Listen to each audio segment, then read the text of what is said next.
विष्णुपाद परमहंस परिव्राजकाचार्य अष्टोदरशत श्रीमद् भक्ति सिद्धांत सरस्वती गोस्वामी श्री प्रभुपाद की जय। अनंत कोटि वैष्णव वृंद की जय।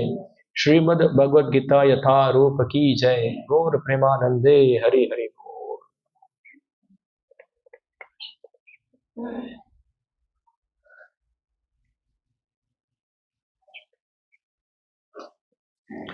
ओम नमो भगवते वासुदेवाय।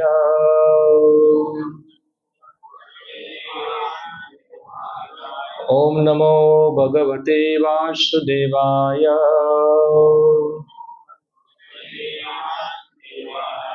ओम नमो भगवते वासुदेवाय।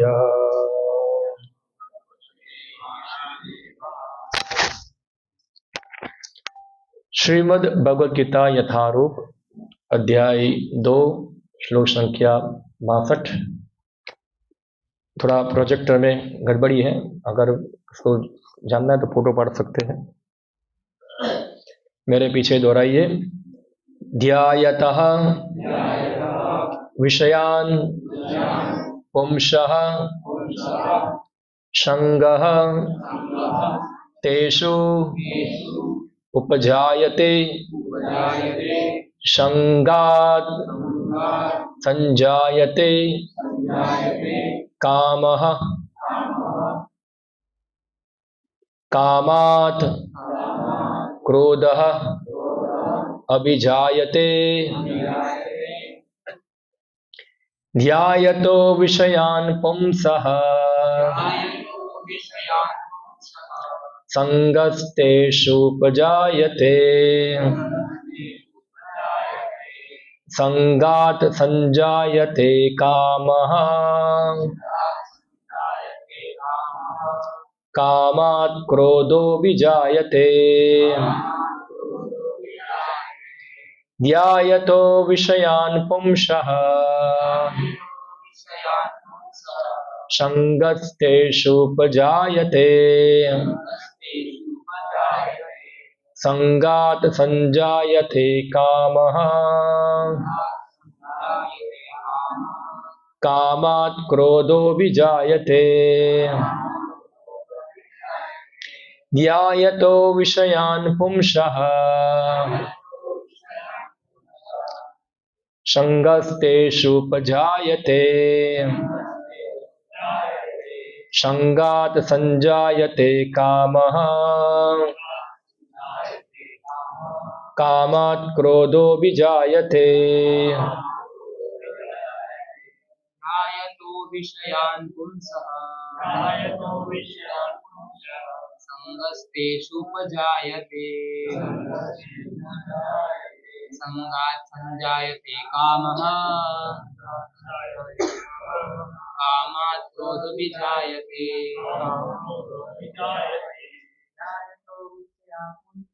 ध्यायतो विषयान् पुंसः संगस्तेषु उपजायते संगात् संजायते कामः ध्यायतो विषयान् पुंसः संगस्तेषु उपजायते संगात् संजायते कामः कामात् क्रोधो अभिजायते। माता जी। ध्यायतो विषयान् पुंसः संगस्तेषु उपजायते संगात् संजायते कामः कामात् क्रोधो अभिजायते। ध्यायतो विषयान् पुंसः संगस्तेषु उपजायते संगात् संजायते कामः कामात् क्रोधो अभिजायते।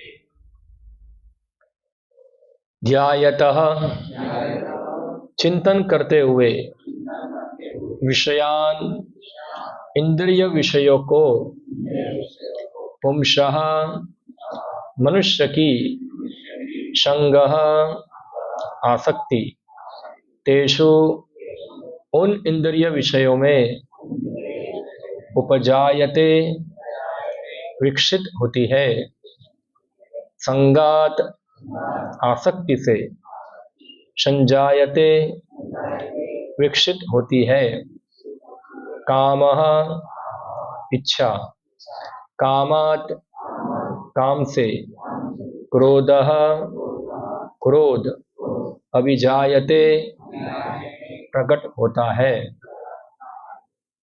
अनुवाद एवं तात्पर्य कृष्ण कृपा मूर्ति अभय चरणारविंद भक्ति वेदांत स्वामी श्री प्रभुपाद द्वारा। इंद्रिय विषयों का चिंतन करते हुए मनुष्य की उनमें आसक्ति उत्पन्न हो जाती है और ऐसी आसक्ति से काम उत्पन्न होता है और फिर काम से क्रोध प्रकट होता है। तात्पर्य, जो मनुष्य कृष्ण भावनाभावित नहीं है उसमें इंद्र विषयों के चिंतन से भौतिक इच्छाएं उत्पन्न होती है। इंद्रियों को किसी न किसी कार्य में लगे रहना चाहिए और यदि वे भगवान की दिव्य प्रेमा भक्ति में नहीं लगी रहती तो वे निश्चित ही भौतिकवाद में लगना चाहेगी। इस भौतिक जगत में हर एक प्राणी इंद्रिय विषयों के अधीन है। यहाँ तक कि ब्रह्मा तथा शिव जी भी, तो स्वर्ग के अन्य देवताओं के विषय में क्या कहा जा सकता है। इस संसार के जंजाल से निकलने का एकमात्र उपाय है कृष्ण भावना भावित होना। शिव ध्यानमग्न थे, किंतु जब पार्वती ने विषय भोग के लिए उन्हें उत्तेजित किया तो वे सहमत हो गए, जिसके फलस्वरूप कार्तिकेय का जन्म हुआ। इसी प्रकार तरुण भगवत भक्त हरिदास ठाकुर को माया देवी के अवतार ने मोहित करने का प्रयास किया, किंतु विशुद्ध कृष्ण भक्ति के कारण वे इस कसौटी में खरे उतरे, जैसा कि यामुनाचार्य ने उपयुक्त श्लोक में बताया जा चुका है। भगवान का एक निष्ठ भक्त भगवान की संगति के आध्यात्मिक सुख का आस्वादन करने के कारण समस्त भौतिक इंद्रिय सुख को त्याग देता है। अतः जो कृष्ण भावना भावित नहीं है वह कृत्रिम दमन के द्वारा अपने इंद्रियों को वश में करने में कितना ही शक्तिशाली क्यों ना हो, अंत में अवश्य असफल होगा, क्योंकि विशेष सुख का रंच मात्र विचार भी उसे इंद्रिय तृप्ति के लिए उत्तेजित कर देगा। ओम अज्ञानतिमिरन्धस्य ज्ञानाञ्जनशलाकया चक्षुरुन्मीलितं येन तस्मै श्रीगुरुवे नमः। श्रीचैतन्यमनोभीष्टं स्थापितं येन भूतले स्वयं रूपः कदा मह्यं ददाति स्वपदान्तिकम्। वन्देऽहं श्रीगुरो श्रीयुतपदकमलं श्रीगुरुन् वैष्णवांश्च श्रीरूपं साग्रजातं सहगण रघुनाथामृतं त्वं सजीवं साद्वैतं सावधूतं परिजनसहितं कृष्णचैतन्यदेवं श्रीराधा कृष्णपादान् सहगण ललिता श्रीविशाखान्वितांश्च श्रीकृष्णचैतन्य प्रभु नित्यानंद श्री अद्वैत गदाधर शिवासादि गौर भक्तवृंद। हरे कृष्णा कृष्णा कृष्णा हरे हरे, हरे राम राम राम हरे हरे। हरे कृष्णा। तो हम लोग पढ़ रहे हैं दूसरा अध्याय और हम लोग का विषय चल रहा था इंद्रिय दमन के विषय में। हम लोग करीबन 2-3 हफ्तों से हम चर्चा कर रहे हैं। इससे पहले हफ्ते में हमने चर्चा किया था कैसे व्यक्ति इंद्रिय दमन करने का प्रयत्न करता है मगर फिर भी उसके मन के अंदर इंद्रियों के प्रति आसक्ति बनी रहती है। मगर जब ऐसे व्यक्ति को उच्च स्वाद प्राप्त होता है, उच्च रस मिलता है, तो वो निम्न रस जो है वो अपने आप क्या होता है, छूट जाता है। हमने चर्चा किया था। इसके बाद जो है भगवान बताते हैं कि व्यक्ति केवल उनके ऊपर ही इंद्रियों को लगाकर, भगवान के श्रम में लगाकर ही उनको दमन कर सकते हैं। और भगवान बताते हैं कि यदतोपि कौन्तेय, पुरुषस्य विपश्चितः इंद्रियाणि प्रमार्थिनी हरन्ति प्रसभम मनः, कि इंद्रिय इतनी बलवान है कि वो विवेकी मनुष्य के मन को भी बलपूर्वक हर लेती है, जो उन्हें वश में करने का प्रयत्न करता है। यानी कि भगवान बताते ये इंद्रियों का दमन करना ये बहुत जटिल कार्य है, बहुत कठोर कार्य है, बहुत बलवान कार्य है। हाँ, इवन जो विवेकी है, जो व्यक्ति जानता है, वो भी इसके प्रभाव में आके, हाँ, वो इंद्रियों के वेग में प्रभाव में आ जाता है। फिर अब ये भगवान जो है आगे बताते हैं, पूरा विश्लेषण करते हैं, क्यों विवेकी व्यक्ति जो है वो जो जानता है कि खास करके इस प्रकार का इंद्रिय भोग जो है वो हमारे आध्यात्मिक जीवन के लिए अनुकूल नहीं है, तो फिर ऐसा व्यक्ति क्यों इस प्रकार की भोग में गिर जाता है? इसका कारण क्या है? क्यों ऐसा होता है? क्यों इंद्रिया जो है उसके मन को हरती है? क्या कारण है? तो ये जो पूरा श्लोक संख्या 62 और 63 जो है, ये पूरा एक एनालिसिस बता रही है। तो यहाँ भगवान जो है मन की साइकोलॉजी बता रहे हैं क्या है। और ये एनालिसिस समझना हम सबके लिए बहुत जरूरी है। तो सबसे पहले क्या होता है कि व्यक्ति जो है, जब, क्योंकि हम लोग हर रोज कुछ ना कुछ देखते हैं, कुछ ना कुछ सुनते हैं, कुछ ना कुछ पढ़ते हैं, तो ये सब चीज जो होती है हमारे मन के अंदर क्या होती है, वो स्टोर होती है। ये सब मन के अंदर इसकी छपाई हो जाती है। हाँ, तो बहुत सारी चीज होगी जो ठीक नहीं है, मगर हम लोग चेतनमयी और अचेतनमयी, यानी कि कॉन्शियसली या तो फिर अनकॉन्शियसली हम कभी इसको देखा है, कभी सुना है, कभी पढ़ा है, तो ये सब हमारे मन के अंदर, हमारे चित्त के अंदर ये सब स्टोर रहता है। फिर क्या होता है, कई बार जैसे समुद्र के अंदर बुलबुले होते हैं, ऐसे मन के अंदर ये सब जो हमारे चित्त के अंदर जो कुछ हमें हमारी छाप हुई है, शायद ये जीवन की बात छोड़ो, इससे पहले कि कई जीवनों की छाप जो होती है वो हमारे मन के अंदर ये सब स्टोर होती है। तो क्या होता है कि कई बार मन के अंदर इस प्रकार, जैसे समुद्र में बुलबुला होता है पानी के अंदर, ऐसे मन के अंदर इस प्रकार की विषय वासनाएं जो है वो पॉपअप होती है। हाँ, वो जैसे हम खोलते ना, मोबाइल खोलते तो कई बार आ जाता है ऐसा, जैसे मन के अंदर क्या होता है, ये पॉपअप हो जाता है ये। तो जब कोई व्यक्ति इस प्रकार ये विषय जो उसके मन में प्रकट हुआ है उसका ध्यान करता है, हाँ, ध्यान करता है, यानी कि उसमें ज्यादा चिंतन मनन करता है, तो ये पहला स्टेज है कि वहां से वो ज्यादा ध्यान करने से धीरे धीरे उसको ये विषयों को प्राप्त करने की इच्छा उत्पन्न हो जाएगी। जैसे भगवान बताते, ध्यायान्तो विषयान पुंसः, यानी कि जब व्यक्ति विषयों का ध्यान करता है, हाँ, तो जब ध्यान करने से, उसका चिंतन करने से इस प्रकार के विषयों की संगति हमारे मन को बार बार होती रहती है। और जब इस प्रकार मन को विषयों की संगति होती है, फिर मन को इस प्रकार के विषयों को प्राप्त करने की दृढ़ इच्छा होती है। हाँ, संगात संजायते कामान, क्योंकि इस प्रकार की संगति से व्यक्ति के मन के अंदर उस प्रकार के विषयों को भोगने की इच्छा बढ़ जाती है। और फिर जब वो विषय भोग लेता है या नहीं भोगता है, दोनों कारण, क्योंकि विषय भोग के द्वारा कभी व्यक्ति जो होता है वह तृप्त नहीं होता है, तो क्या होता है कि उसे क्रोध उत्पन्न होता है। कामात क्रोध अभिजायते, इस प्रकार की इच्छाएं पूरी नहीं होती है तो क्रोध यानी कि इसको हम हताशा बोलेंगे या तो फ्रस्ट्रेशन बोलेंगे, अलग अलग प्रकार से। हाँ, फिर क्रोधाद भवति सम्मोहा, इस प्रकार व्यक्ति जब हताश होता है तो सम्मोहित हो जाता है।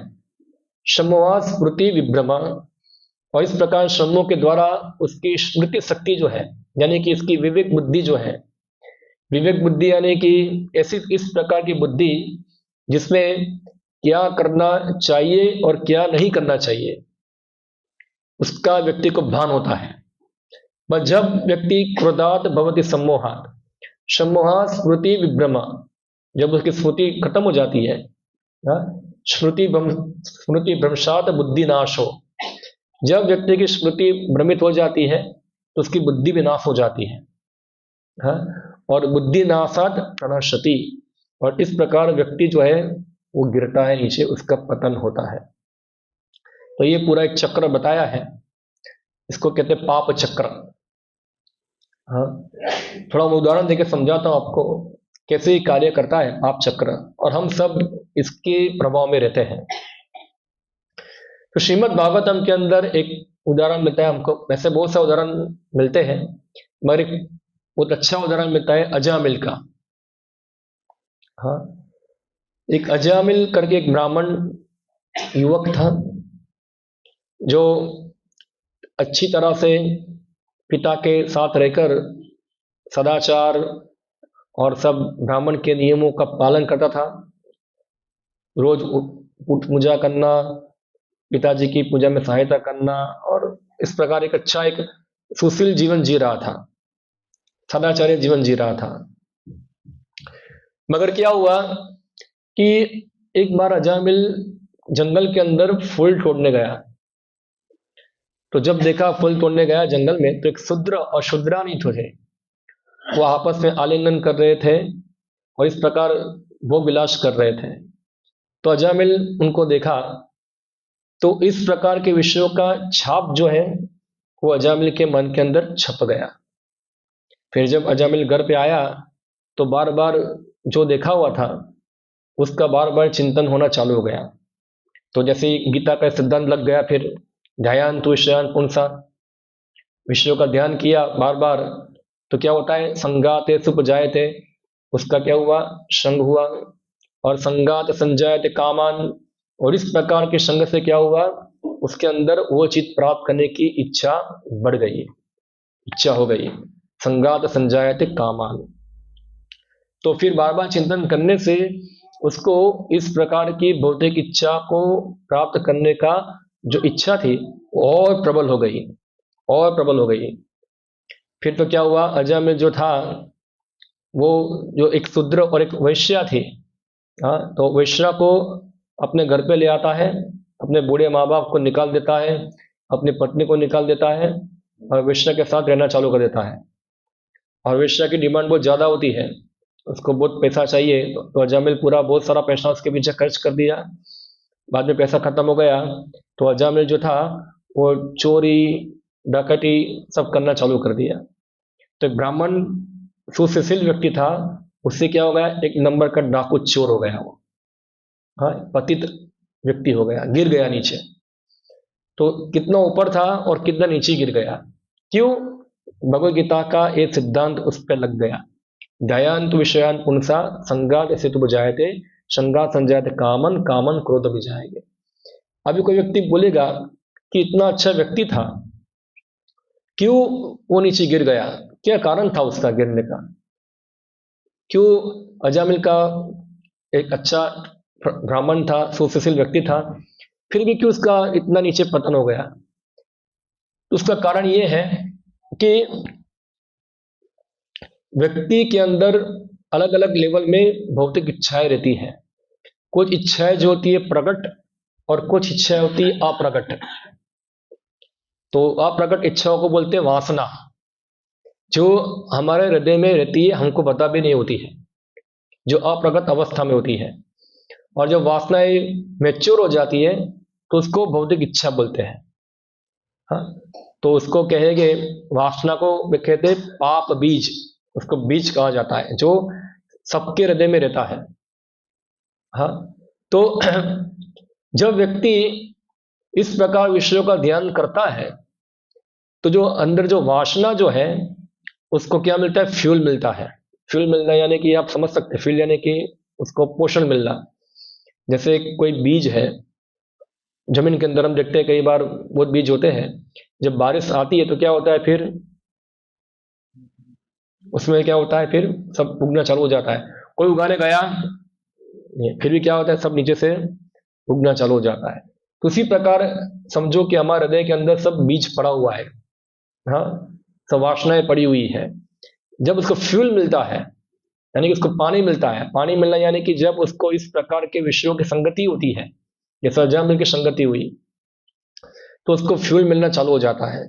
और जब फ्यूल मिलता है, उसको पोषण मिलता है, तो ये वासना जो होती है मैच्योर होके एक प्रबल भौतिक इच्छा बन के व्यक्ति के मन में क्या हो जाती है, प्रकट हो जाती है। हाँ, और इस प्रकार से जो विवेक व्यक्ति भी है, भगवान बताते हैं, वो क्योंकि इंद्रियों का जो वेग है इतना बलवान होता है कि व्यक्ति की विवेक बुद्धि भी क्या हो जाती है, भ्रष्ट होती है। हाँ, जैसे भगवान बताते हैं, स्मृति भ्रंशात बुद्धिनाशो। हाँ, क्योंकि जो भौतिक इच्छाएं हैं व्यक्ति के ज्ञान को आवृत कर देती है। यानी कि जैसे बादल होता है सूरज को आवृत करता है, उसी प्रकार से जो व्यक्ति सब कुछ जानता है, समझता है, फिर भी उसका ज्ञान जो है क्या हो जाता है, सब आवृत हो जाता है। इंद्रियाणि प्रमार्थिनी प्रसभम मनः, इतनी बलवान होती है कि व्यक्ति के मन को हरती है और उसको ना चाहते हुए भी इस प्रकार के भौतिक कार्यों में उसको लिप्त करती है। तो ये फ्यूल है, उसको मिलता है।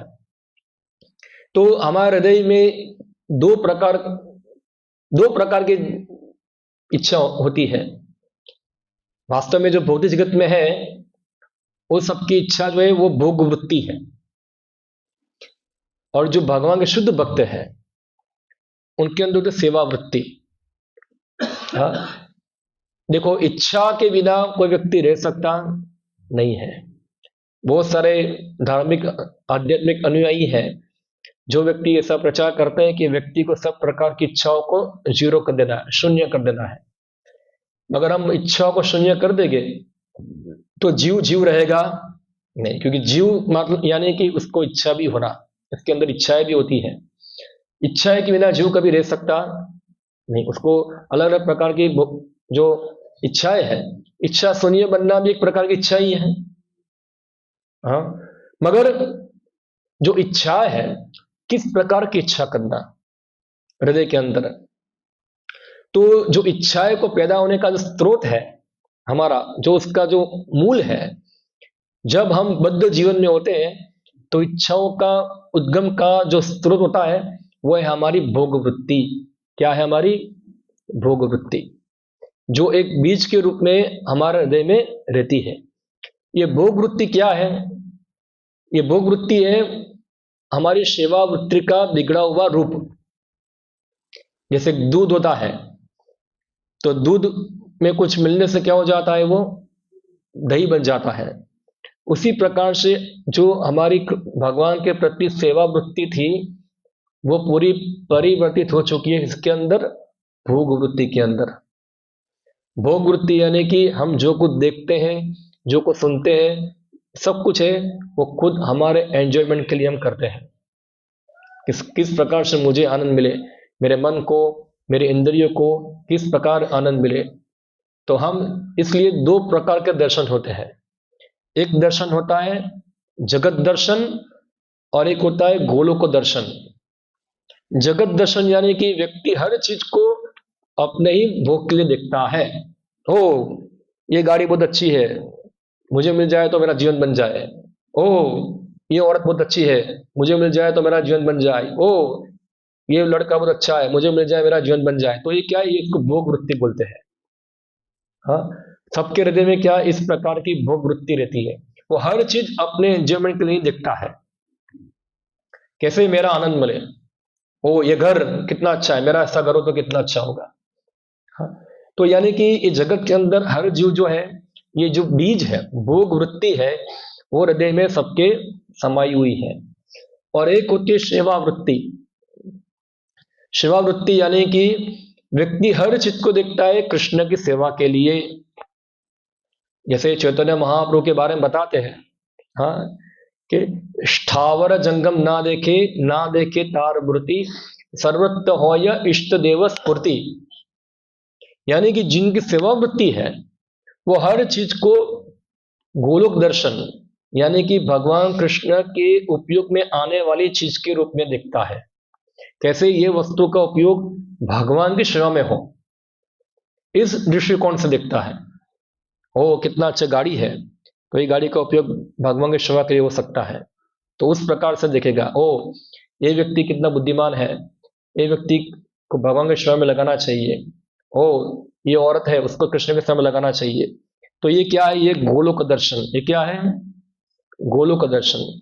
तो एक है गोलोक दर्शन और एक है जगत दर्शन। दो प्रकार के दर्शन होते हैं। हाँ, तो जो लोग भोग वृत्ति जिसके हृदय में है, वो जैसे हम आप देखो, आपके आंख के ऊपर एक पीला रंग का चश्मा चढ़ जाएगा तो आपको क्या दिखेगा, सब कुछ पीला ही दिखेगा। हाँ, इसी प्रकार से हमारे हृदय के अंदर ये भोग वृत्ति का आवरण चढ़ गया है। इसलिए हर चीज को हम देखते हैं किसके लिए, हमारे लिए, हमारे लिए, हमारे लिए, मेरे लिए, मेरे लिए, कैसे मुझे इसमें आनंद मिले, क्योंकि हमारे हृदय में ये भोग वृत्ति का चश्मा क्या है, चढ़ चुका है। और एक गोलोक दर्शन जिसमें सेवा वृत्ति का चश्मा चढ़ा हुआ है। हाँ, कि किस प्रकार भगवान की सेवा करना, उनको संतुष्ट करना, उनकी सेवा करना। तो जब तक ये बीज जो है भोग वृत्ति वाला ये नष्ट नहीं होता है, तब तक व्यक्ति का एक भौतिक जगत में पतन होने का चांस बना रहता है।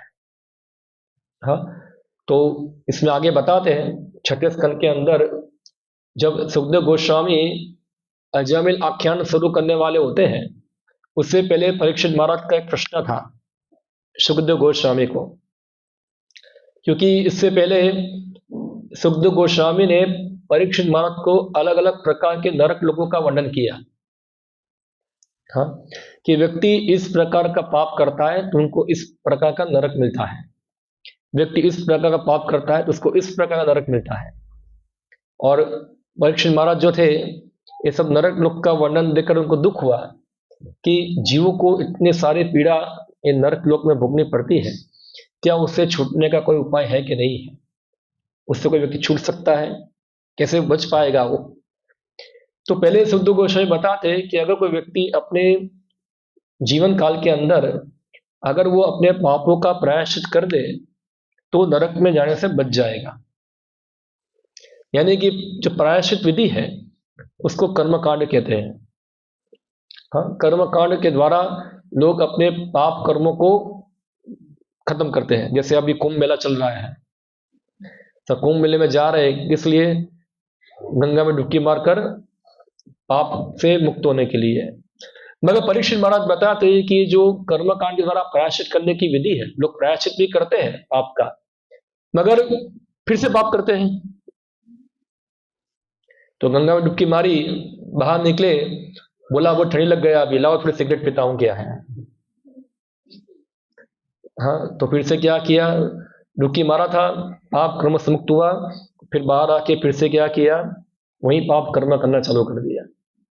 तो इसको परीक्षित महाराज बताते ये कैसा है, बोला हाथी के स्नान के बराबर है। हाँ, असोचवत कुंजर असोचवत, जैसे हाथी होता है वो स्वच्छ होने के लिए पानी में जाता है और पूरा स्वच्छ हो जाता है नहा धो के, और बाहर आके क्या करता है, फिर से रेत के अंदर, मिट्टी के अंदर क्या है, फिर से वो ढूंढता है अपने आप को। तो फिर क्या हुआ, क्या फायदा स्नान करने का। तो ये जो कर्मकांड पद्धति है, हाँ, पापों से मुक्त होने की दो प्रकार की चीज, एक पाप है और पुण्य है।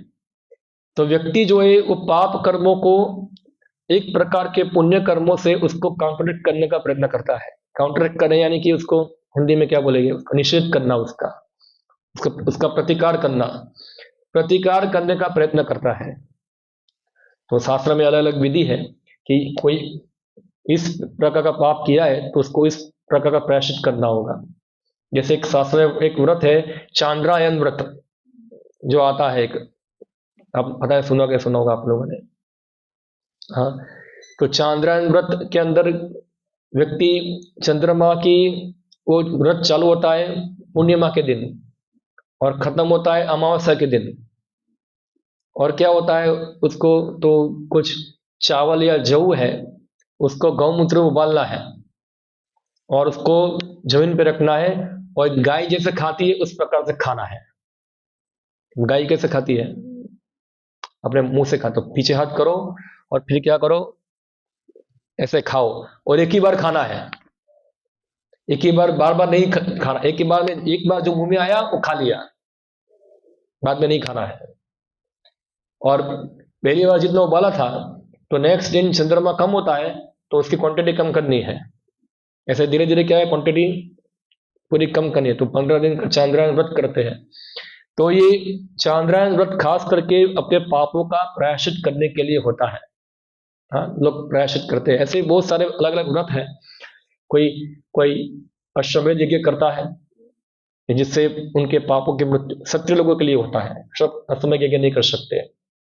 और कोई अलग अलग प्रकार दान करेगा, कोई धर्मशाला बनाएगा, कोई वृक्ष लगाएगा, कोई पानी खुदाएगा। अलग अलग प्रकार से लोग जो होते हैं वो कुछ पुण्य कर्म करके अपने पापों का प्रतिकार करने का प्रयत्न करते हैं। मगर इसमें क्या होता है कि पुण्य कर्म जो है वो पापों का इफेक्ट जो है, असर जो है, हाँ, चलो प्रायश्चित जो होगा वो असर को खत्म कर सकते हैं। जैसे एक पेड़ है, तो पेड़ के ऊपर बहुत सारे कांटे हैं, तो आप पेड़ को काट दोगे तो कांटे आपको दिखेंगे नहीं, तो चाहे कांटों के प्रभाव से आप मुक्त हो गए, मगर जो पेड़ का जो मूल था, उसका बीज जो था, वो तो अभी तक क्या है, जमीन में पड़ा हुआ है। वो हमने पेड़ काट दिया, इसका मतलब नहीं कि सब काम खत्म हो गया, अभी हम निश्चिंत हो गए, अभी फर्स्ट क्लास, अभी कोई हमको, हम मुक्त हो गए, ऐसा नहीं है। तो जो व्यक्ति कर्म कांड का आश्रय ग्रहण करता है, वो इस प्रकार से पाप कर्मों से मुक्त होने के लिए प्रयत्न करता है। मगर कर्म कांड जो होता है, व्यक्ति को पाप की जो वासना जो है, जो बीज है, हाँ, उससे वो मुक्त हो पाता नहीं है। क्योंकि मैंने बताया जो बीज है वो हृदय में बना रहता है, कर्मकांड बीज को नष्ट करता नहीं है। वो बीज के द्वारा उत्पन्न हुई जो असर है उसको खत्म कर देगा, मगर बीज को नष्ट कर पाएगा नहीं। इसलिए जो लोग पुण्य कर्म भी करते हैं, वो लोग भी अगर किसी प्रकार के पाप को देखते हैं, उसके प्रभाव में आते हैं, तो फिर ऐसे पुण्य कर्म करने वाले भी ऐसे पाप कर देते हैं।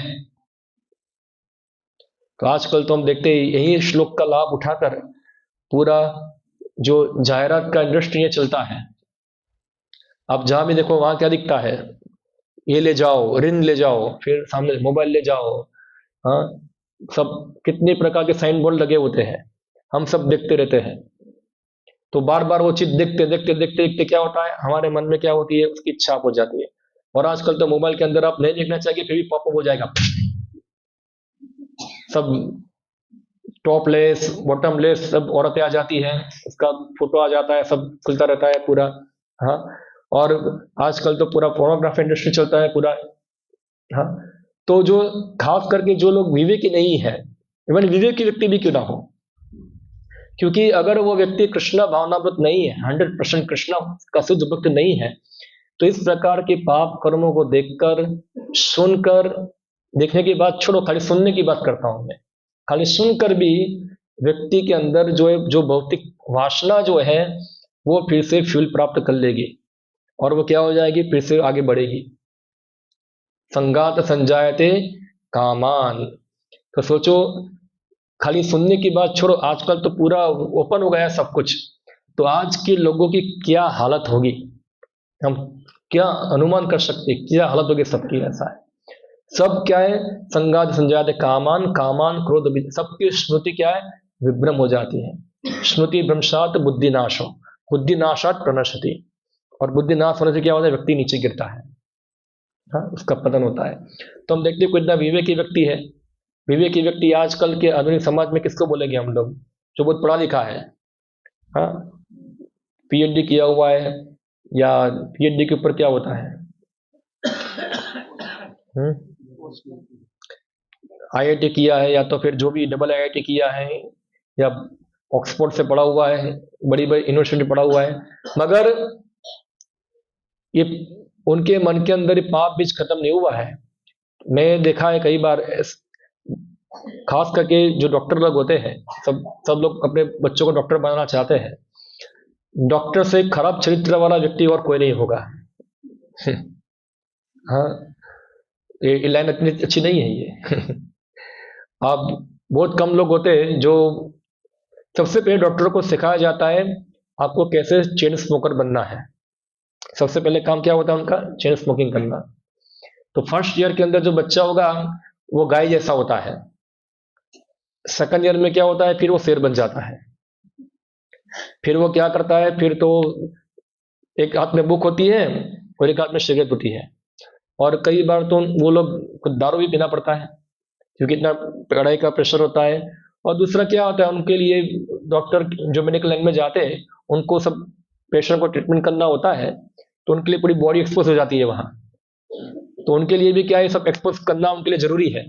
तो इस प्रकार से क्या होता है, वो लोग सब ये सब ड्रग लेते हैं, सब लेते हैं इस चीज से। तो यानी कि उनका जो चरित्र है थर्ड क्लास हो जाता है, पूरा थर्ड क्लास चरित्र होता है ये। बस सब नहीं होते हैं, ऐसा मत समझना कि सब डॉक्टर ऐसे ही हैं, मगर जनरली मेजोरिटी इतना पढ़ाई लिखाई किया है, इतना सब कुछ है, मगर क्या है कि वो अपने इंद्रियों और मन को कंट्रोल नहीं कर पाते वहां इधर। और जो पाप बीज पड़ा है हृदय के अंदर वो नष्ट नहीं हुआ है, इसलिए इतने उन्नत व्यक्ति भी कई बार नीचे गिरता है, कई बार नीचे गिरता है। हाँ, और लोग क्या देखेंगे, तो होता है देखते हैं बहुत सारे, इवन आध्यात्मिक फील्ड के अंदर भी, हाँ, बहुत बड़ा बड़ा साधु हो गए, हाँ, वो लोग भी कई बार इस प्रकार आपके बीच के प्रभाव में आकर नीचे गिरते हैं, पतन होता है। तो ये इतिहास बहुत लंबा पड़ा है, इवन शास्त्र के अंदर भी बहुत सारे उदाहरण मिलते हैं और ये आगे भी रहेंगे उदाहरण। क्योंकि ये जो भोग वृत्ति जो है, जो बीज है, ये बीज क्या है, एक हमारी इच्छा जगत के अंदर, क्योंकि इच्छा के बिना कोई जीव रहेगा नहीं, तो सब जीवों की इच्छा तो रहती है। जब तक उसकी इच्छा 100% कृष्ण कॉन्शियस नहीं हो जाएगी, हाँ, कृष्ण भावनामृत नहीं होगी, तब तक ये वासनाएं छोटी छोटी अवस्था में हृदय में बनी रहेगी। तो उसको निर्मल कर पूरा मूल से निकालना है, उसको मूल से निकालना है। तो मूल से कब निकल सकता है, कि जब व्यक्ति 100% कृष्ण कॉन्शियस बनेगा। इवन अजामिल के आख्यान के अंदर शुभ गोस्वामी बताते हैं कि कर्म कांड के द्वारा भी नहीं, इवन ज्ञान कांड के द्वारा भी व्यक्ति जो है ये बीज को खत्म कर सकता नहीं। केवल आध्यात्मिक ज्ञान प्राप्त करके कोई व्यक्ति तपस्या करके या ज्ञान प्राप्त करके ये पाप बीज को खत्म कर सकता नहीं है। तो इसके उत्तर में बताते, बाद में शुभ गोस्वामी उत्तर देते हैं, किंचित केवलया भक्तया वासुदेव परायण अदम गुणमति काष्णेन निहारेव भास्कर। उदाहरण देते हैं, ये पाप कर्म जो है उसका कारण है अज्ञान। क्या है अज्ञान? व्यक्ति अज्ञान क्या है कि हम जो है हमारे स्वरूप को भूल चुके हैं, हम जो है उससे विपरीत हम समझते हैं, यह ज्ञान है हमारा। तो हम जीवात्मा है और जीवात्मा का स्वरूप है भगवान की सेवा करना। जीवे स्वरूप होय कृष्णेर नित्य दास, ये हमारा स्वरूप है ये पूरा। अभी उसको हम भूल गए अज्ञान के कारण। हाँ, कृष्ण बोलिया जीव भोग वांछा करे निकट से माया तारे झपटिया धरे। जब हम भूल जाते हैं तो क्या होता है, हम कृष्ण जो हमारी कृष्ण प्रति की सेवा वृत्ति जो है वो परिवर्तित हो जाती है भोग वृत्ति के अंदर। हाँ, यानी कि जो प्रेम है वो कन्वर्ट हो जाता है काम के अंदर। हाँ, तो बताए आत्मेंद्र प्रीति वांछा तारे बले काम कृष्णेंद्र प्रीति छ धारे प्रेमना।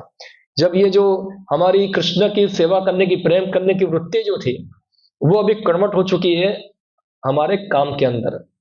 और ये अलग अलग प्रकार के काम की हम तृप्ति करते हैं, एक काम दूसरे हजारों काम पैदा करता है।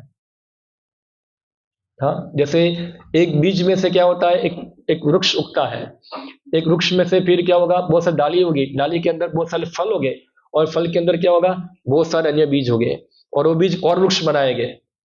तो एक इच्छा करना, कृष्ण बोलिया जीव भोग वांछा करे, ये इच्छा कर, इससे क्या होता है, अनेक प्रकार की भौतिक इच्छा उत्पन्न हो जाती है। संगात संजायते कामान, और कोई इच्छाओं के प्रति हम तो सचेत भी नहीं है, हम असचेत हैं। हाँ, इसलिए हम देखते कि क्योंकि बहुत सारी इच्छाएं जो है जो दबी होती है, हाँ, उसको सुसुप्त इच्छा कहते हैं, उसको बीज कहते हैं। वो ना जाने कितने जन्मों से हमारे हृदय में पड़ा हुआ है, इसका स्टॉक बहुत मात्रा में पड़ा हुआ है, बारूद पूरा अंदर हृदय के अंदर, हाँ, जो ऊपर भी नहीं आया है। ऊपर तो खाली बारी बारी चीज बहुत सारे अंदर भी पड़ी हुई है। तो इसलिए क्या होता है, व्यक्ति जो है वो कई बार वो सत्र पे आता है और वो इच्छाओं को प्रभाव पड़ता है। अगर वो व्यक्ति कृष्ण भावनामृत नहीं है तो क्या होगा, ऐसी प्रकार की इच्छाओं के माध्यम से उसका ध्यान करना चालू हो जाएगा। जैसे आज हमने ध्यान करना चालू किया, कोई भी इच्छा हो, अलग अलग प्रकार की भौतिक हो, ये घर कितना अच्छा है, मुझे घर चाहिए, तुरंत क्या होगा, हमारा कृष्ण भक्ति से ध्यान का भटक जाएगा।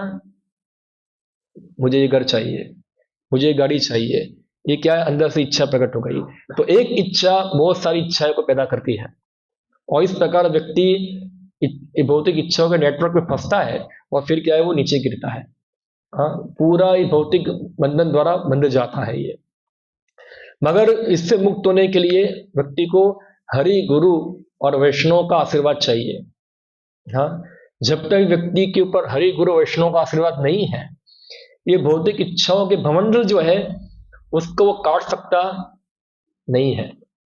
हाँ, जो हमारी भोग वृत्ति जो है उसकी सेवा वृत्ति में हमको कन्वर्ट करना है, उसको फिर से भगवान की सेवा में कन्वर्ट करना है, इसके लिए हरि गुरु और वैष्णव का आशीर्वाद चाहिए। हाँ, और जब हरि गुरु वैष्णव का आशीर्वाद होता है तो व्यक्ति धीरे धीरे, हाँ, वो क्या है कि अपनी भोग वृत्ति को छोड़कर अभी सेवा वृत्ति में लगता है। यानी कि जो जगत दर्शन है वो धीरे धीरे गोलोक दर्शन होना चालू होता है। हर चीज को कृष्ण के परिप्रेक्ष्य में, कृष्ण के संबंध में, भगवान कृष्ण की सेवा के लिए वो दिखता है, अपने आप को भी और अन्य वस्तुओं को भी। इसलिए वो ऐसा व्यक्ति अगर कोई पाप कर्म को दिखता भी है तो उससे प्रभावित होता नहीं है, उससे प्रभावित होता नहीं है।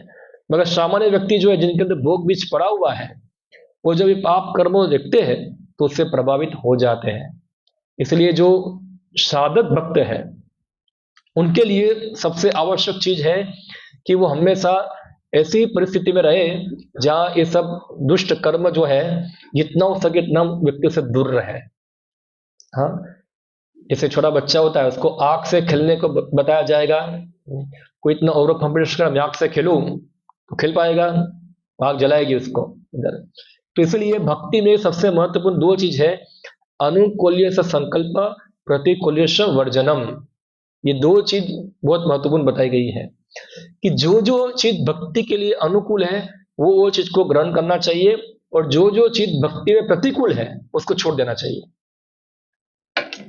तो पूरा समाज आज का भक्ति के क्या है, बाहर का प्रतिकूल है पूरा प्रतिकूल समाज है। आप देखो बाहर, क्योंकि बाहर क्या है, सब कुछ आपके कृष्ण भक्ति की इच्छा 1% है। हम मंदिर आते हैं, हम भगवान कृष्ण के बारे में सुनते हैं तो हमारी थोड़ी इच्छा होती है कि हम कृष्ण भक्ति करें, पर जैसे ही बाहर जाते हैं तो क्या होता है, फिर कृष्ण भक्ति क्यों करते हो, आओ मेरे साथ पार्टी में चलो, आज अच्छी फिल्म लगी है, चलो फिल्म देखने जाते हैं, चलो ये करते हैं वो करते हैं। तो उनकी इच्छाओं के प्रभाव में हम आ जाते हैं, वो जो 1% इच्छा भी थी कृष्ण भक्ति करने की खत्म हो जाती है। वो क्या है, वो खत्म हो जाती है, क्योंकि पूरा जो आधुनिक समाज ही है पूरा कृष्ण भक्ति के प्रतिकूल है, पूरा प्रतिकूल है। हाँ, हम लोग कीचड़ में रहते हैं और अब हम बोलेंगे कीचड़ में रहेंगे और हमको कोई छाटा नहीं उड़ेगा, तो संभावना है ऐसी? कोई संभावना है? हम कीचड़ में रहेंगे तो छाता तो उड़ेगा ही हमारे ऊपर, मगर जितना हो सके इतना हम एक कीचड़ से बचने का प्रयत्न करना चाहिए। और आज तो आधुनिक जीवन यानी कि पूरा कीचड़ हमारे घर तक पहुंच गया है, और कीचड़ को घर तक पहुंचाने के लिए बहुत सारे माध्यम है। पहले टीवी था एक समय के अंदर, अभी टीवी तो पूरा हिस्ट्री बन गया अभी वो अभी तो पूरा स्मार्टफोन है, सब मोबाइल फोन है। अभी तो मैं सुना कि स्मार्टफोन भी बंद होने वाले हैं अभी, आपको पता है? आपके बहुत प्रिय स्मार्टफोन 5 साल के बाद क्या होने वाले हैं, बंद हो जाने वाले हैं, उससे नया चीज आने वाला है एक चीज।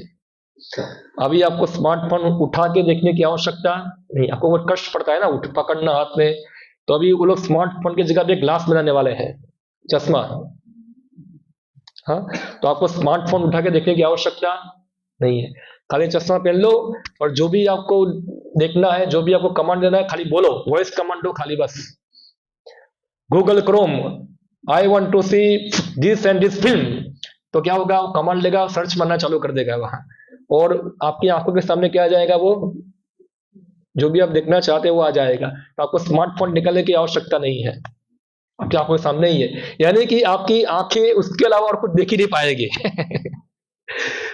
पहले एक टीवी ने दूर से कवर किया, फिर नजीक आ गया, अभी आपकी आंखों में आएगा, फिर धीरे धीरे आपकी आंखें अंदर ही घुस जाएगा पूरा अंदर। हाँ, तो ये है पूरा भौतिक जगत। हाँ, पूरा भौतिक जगत है ये पूरा, और हमको एक सेकंड भी इंद्र तृप्ति के विषयों को छोड़ने का अवसर हमको देंगे नहीं, आपको छोड़ना नहीं है, किसी तरह से पकड़ के रखना है। 100% मटेरियल कॉन्शियसनेस पूरा।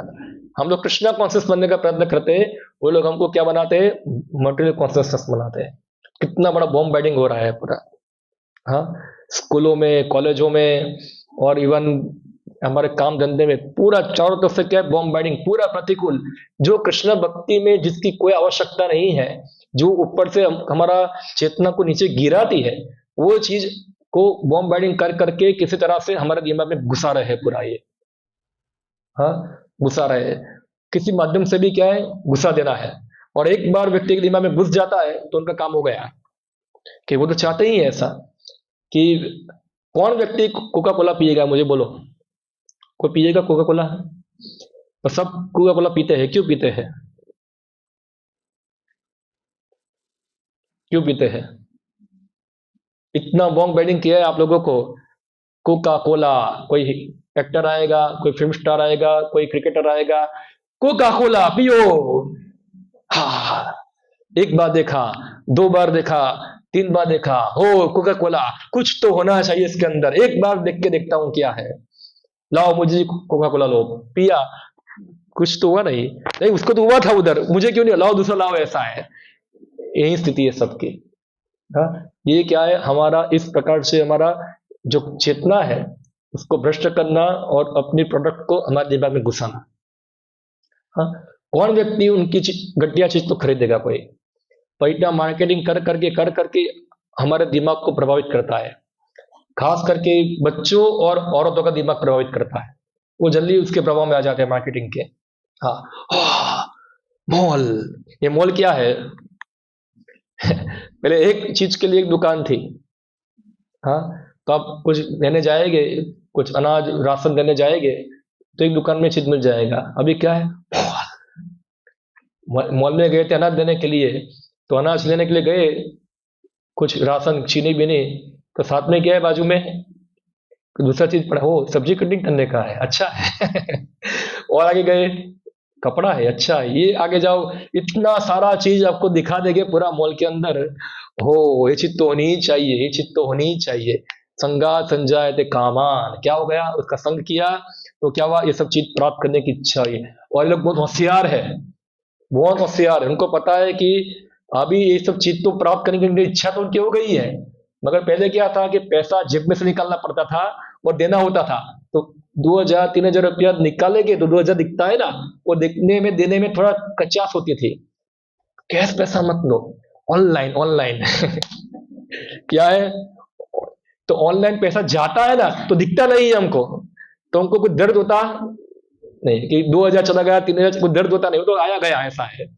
मगर कोई चीज है वहां 50,000 की चीज पड़ी है, अभी 50,000 रुपये लाना है, अगर 100 की नोट होगी ना तो कितनी नोट होगी वो? हाँ, आपको कितनी 500 नोट चाहिए, हाँ, तो 500 नोट का ठोकरा कितना बड़ा होगा, और 500 नोट का ठोकरा देना ना, और हृदय को क्या होता है, कोई झटका मिलता है। मगर तो क्या है, मोबाइल लिया 50,000 क्या है, चला गया, तो कोई दुख होता, क्योंकि खाली डिजिट गया है ये। तो ये होशियार है लोग पूरा, कि एक तरफ से आपकी भौतिक इच्छाओं को बढ़ाओ, और एक तरफ से क्या है, भौतिक इच्छा को पूरा एकदम सरलता से पूरा कर पाओ, इसलिए पूरा बैंकिंग सिस्टम भी सरल कर लो सबका। हाँ, तो हम सब इसके प्रभाव में हैं। हम सब उसके प्रभाव में है।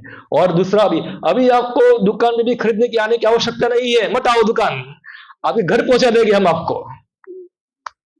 अमेजोन अभी घर आ जाएगा आपके पास, दुकान भी आने की आवश्यकता नहीं है आपको अभी। हाँ, अभी घर में ही वो चीज पहुंच जाएगी। तो इस प्रकार से हम लोग ये अलग अलग प्रकार की कामनाओं में क्या है, फंसे हुए हैं ये सब चीज। ये तो मैंने आपको एक उदाहरण दिया, ऐसे बहुत सारी चीज है। तो ये सब चीजों से बचना जगत के अंदर इतना आसान नहीं है। हमारा एक ही मात्र कार्य है कृष्ण भक्ति करना, और कृष्ण भक्ति में ये सब चीज क्या डालती है, विघ्न डालता है, ये ब्लॉकेज डालता है। जो चीज हमारे जीवन के लिए आवश्यक नहीं है, वैसी बिन जरूरी चीजों को भी हम लोग घर में इकट्ठा कर दिया है। हाँ, क्यों? संगात संजायते कामं। और हमारा जो अमूल्य मानव जीवन है, हाँ, कितना मूल्यवान है वो, उसको हम बिन जरूरी चीजों को करने में, उसको भोगने में, उसको प्राप्त करने में ही हमारा समय क्या होता है, नष्ट होता है। और हम भगवान कृष्ण की भक्ति, कृष्ण की सेवा, उसके ऊपर ध्यान देख पाते नहीं है। हमारा ध्यान क्या है, भटक जाता है पूरा। तो इसलिए जरूरी है ये चीज हमको समझना, खास करके जो लोग कृष्ण भक्ति में गंभीर है, ये सिद्धांत को हमेशा अपने मन के अंदर बांध के रख दो। हाँ, किस प्रकार ये चीज काम करती है, किस प्रकार ये जगत चलता है पूरा। ध्यान तो विषयान पुंसा संगात शुभ जायते, संगात संजायते कामन, कामन क्रोध भी जायते। इसलिए जितना हो सके इतना व्यक्ति को चाहिए कि भक्ति के लिए जो अनुकूल स्थान है वहीं रह जाए, जो हमको भक्ति में अनुकूल, हमारे चित्त को ज्यादा डाइवर्ट ना करे, क्योंकि ऑलरेडी हमारे अंदर सब चीज पड़ी हुई है। और जब हम चीज का थोड़ा भी हमको प्रभाव दिखेगा तो हमारा मन वहीं जाएगा, क्योंकि हम लोग इतने स्ट्रांग भक्त नहीं है। हाँ, तो इसलिए अनुकूल चाहिए। जैसे एक पौधा होता है, उसको बड़ा होना है तो पौधे को चाहिए, एक स्ट्रांग पौधा होता है, एक पेड़ होगा, उसका आश्रय चाहिए। हाँ, वो पौधा अगर ऊपर उठना चाहता है तो एक स्ट्रांग पौधे का आश्रय नहीं है तो क्या होगा, वो पौधा नीचे गिर जाएगा। खास करके जो वेल होती है, वेल को क्या बोलते हैं हिंदी में, लता। लता, ये भक्ति लता है। क्या है हमारी? गुरु कृष्ण कृपा पाए भक्ति लता बीज, ब्रह्मा ने ब्रह्मित कौन भाग्यवान जीव, गुरु कृष्ण प्रसाद पाए भक्ति लता बीज। ये भक्ति लता बीज जो है, वो बीज क्या है? ये बीज जो है कि कृष्ण की थोड़ी घनी सेवा करने की हमारे अंदर गुरु कृष्ण कृपा से इच्छा होती है, श्रद्धा होती है। श्रद्धा को हमारे हृदय में स्थापित करते हैं। और ये श्रद्धा जो है वो क्या होती है, श्रवण कीर्तन जले करे उदीपन।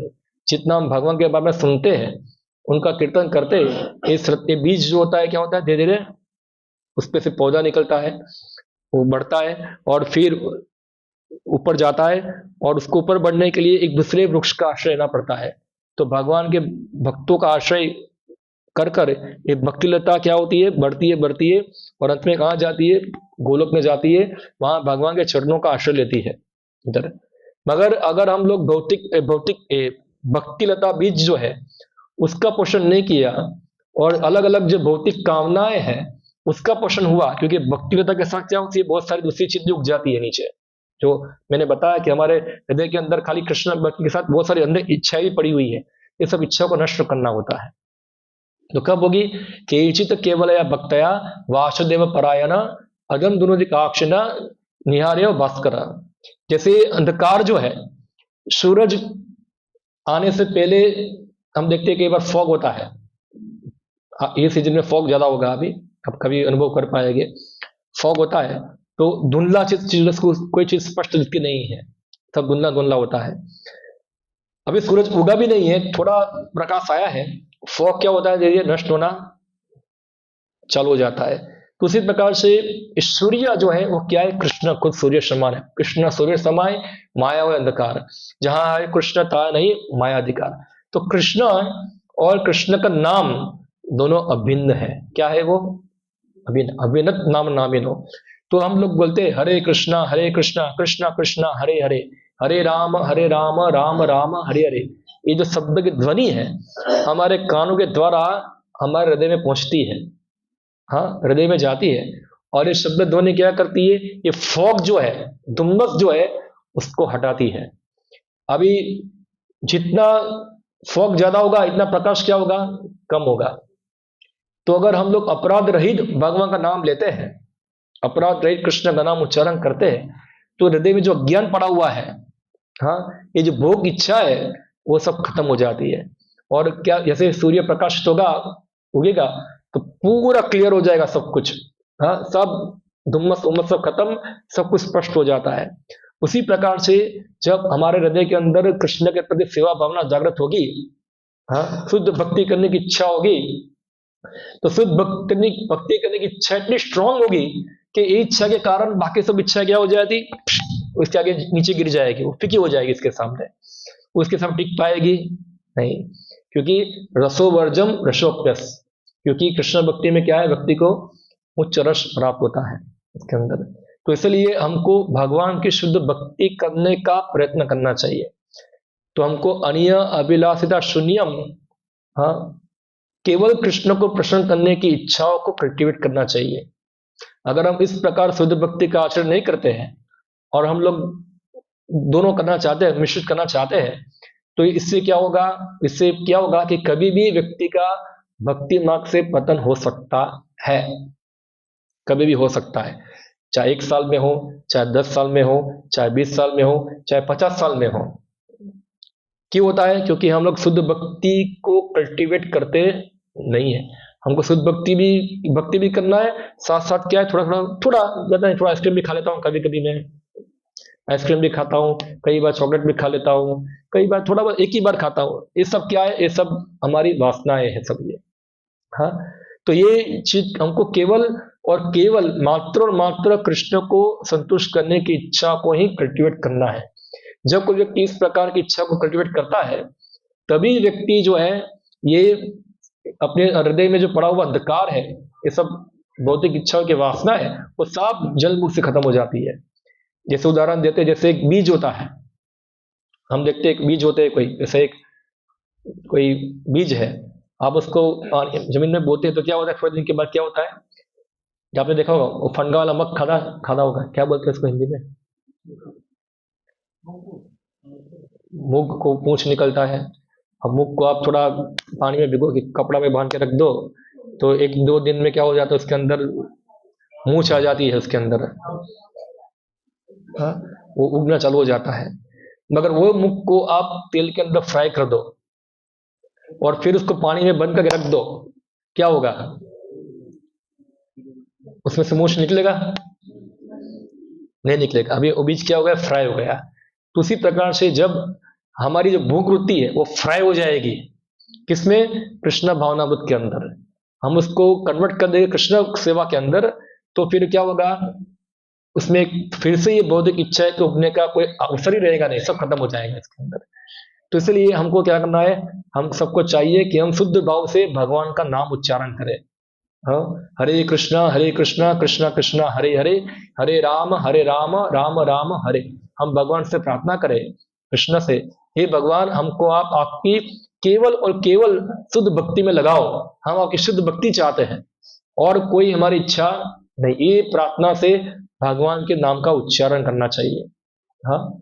और धीरे धीरे हमको चाहिए कि हम जानबूझकर भी इस कृष्ण भक्ति के अलावा अन्य इच्छाओं को हमारे हृदय में फर्क ना दे। अगर लगता है फर्क रही है तो उसको क्या करो, ज्ञान की तलवार से भगवान बताया उसको काट दो, इसको क्या करो, काट दो। जैसे गार्डन उगाते हैं हम लोग, तो जो पौधा उगा है तो पतवार सब उगती है, तो हम क्या करेंगे, उसको जब देखेगा तो क्या करेंगे, पूरा उखाड़ के फेंक देते हैं। तो ऐसे भक्तों को भी एक अच्छा एक माली होना चाहिए। उसको लग रहा है कि मेरे हृदय में कृष्ण भक्ति के अलावा और कुछ चल रहा है, तो उसको तुरंत उसका ट्रीटमेंट करना चालू कर देना चाहिए, उसको उखाड़ कर फेंक देना चाहिए वहां से। मगर जनरली क्या होता है कि जब इतना भौतिक इच्छा स्ट्रांग हो जाती है, तो अच्छा तो पौधा है, रहने तो कोई बात नहीं तो क्या हो जाते हैं, हम उसके प्रभाव में आ जाते हैं। इसके लिए भक्तों का कृपा, गुरु हरि गुरु वैष्णव कृपा चाहिए, जिससे व्यक्ति ये सभी प्रकार की भौतिक इच्छाओं को उन्मूलन कर सकता है। तो इसलिए हमको हरे कृष्णा मंत्र का जप करना चाहिए, हाँ, वैष्णव की सेवा करनी चाहिए, भगवान की सेवा करनी चाहिए, हमारी सेवा वृत्ति को बढ़ाना चाहिए। सेवा वृत्ति बढ़ाने से ये भोग वृत्ति क्या हो जाएगी, खत्म हो जाएगी। फिर हम हर चीज को सेवा भावना में देखेंगे, हम भोग वृत्ति में देखेंगे, पूरा कॉन्शियसनेस हमारा चेंज हो जाएगा। फिर पतन का कोई अवसर रहेगा नहीं। ये सिद्धांत बता दिया। अभी कितना पालन करना है वो हमारे हाथ में है। ओके, हरे कृष्णा। किसी का कोई विषय के ऊपर कोई प्रश्न हो, कोई टिप्पणी हो तो आप थोड़ा पूछ सकते हैं। क्या है? प्रभु जी, क्या कहते हैं, ये मन भगवान ने बताया गीता में कि भौतिक प्रकृति का पार्ट है। तो जब मुक्त हो जाता है जी, जब भगवान को प्राप्त करने की अवस्था में चले जाता है, क्या वो प्रकृति से निकल जाते हैं? जैसे प्रभु प्रकृति से परे है, भगवान प्रकृति से परे पुरुषोत्तम है, तो उस अवस्था में जाने पे मन जो है भौतिक पार्ट है, तो या आध्यात्मिक बन जाता है या भौतिक नहीं होता? मन जो होता है, मन तो रहेगा ही, मन खत्म नहीं होता है। मगर मन जो अभी क्या सोच रहा है आपका, जब मन को बीमारी हो गई है अभी, वो मन जो है अभी गुणों के प्रभाव में है।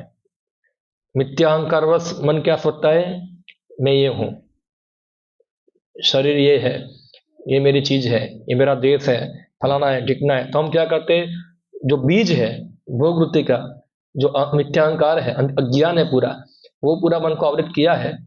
इसके कारण हम हर चीज हम क्या देखते हैं, भौतिक ही देखते हैं। तो मन रहेगा कभी नहीं, फिर क्या होगा, जब वो भोग वृत्ति खत्म हो जाएगी, सेवा वृत्ति होगी, तो मन के फिर क्या देखेगा, हर चीज सेवा वृत्ति में देखेगा। ऐसा नहीं कि मन को आप पॉइजन पिला के इसको मार दो, ऐसा है। हाँ, मन की क्रिया तो वही रहेगी, क्रिया खत्म नहीं होगी, क्रियाओं का विषय चेंज हो जाएगा। इसलिए भगवान गीता में क्या बोलते हैं, मन मना। इसका मतलब क्या हुआ, मन मना, मेरे मन लगाओ। भगवान नहीं बोलते मन को मार दो। हाँ, मन मना मद भक्तो मध्याजी माम नमस्कुरु।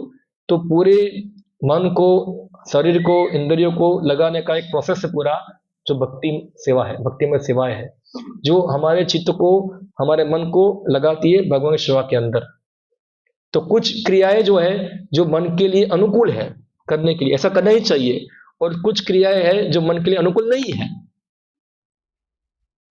तो अगर हम अनुकूल करते तो हमारा मन भगवान में लगेगा, और प्रतिकूल करेंगे तो मन क्या होगा, भटकेगा। तो हम कई बार लोग प्रश्न करते हैं, हम जप करने बैठते हैं मगर मन भटकता है। क्यों भटकता है? क्योंकि हम लोग प्रतिकूल क्रियाओं को करते हैं, फिर हम जप करने बैठते हैं, तो क्या होगा फिर, अनुकूल अनुकूल में तो रखा नहीं मन को हम लोगों ने, तो फिर वो तो होगा ना। इसलिए हमको चाहिए कृष्ण भक्ति अनुकूल एटमोस्फेयर में करें, जितना हो सके इतना प्रयास करें हम लोग। जानबूझ के हम प्रतिकूल को ना स्वीकारें।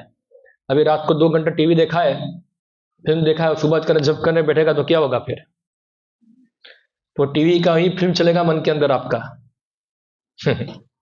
वही है, तो कैसे हमारी प्रगति होगी। इसलिए मन को अनुकूल परिस्थिति में रख के ट्रेन करना चाहिए। ठीक है, ओके। और कोई प्रश्न किसी का? ओके, यहाँ समाप्त करते हैं। हरे कृष्णा। एक अनाउंसमेंट है।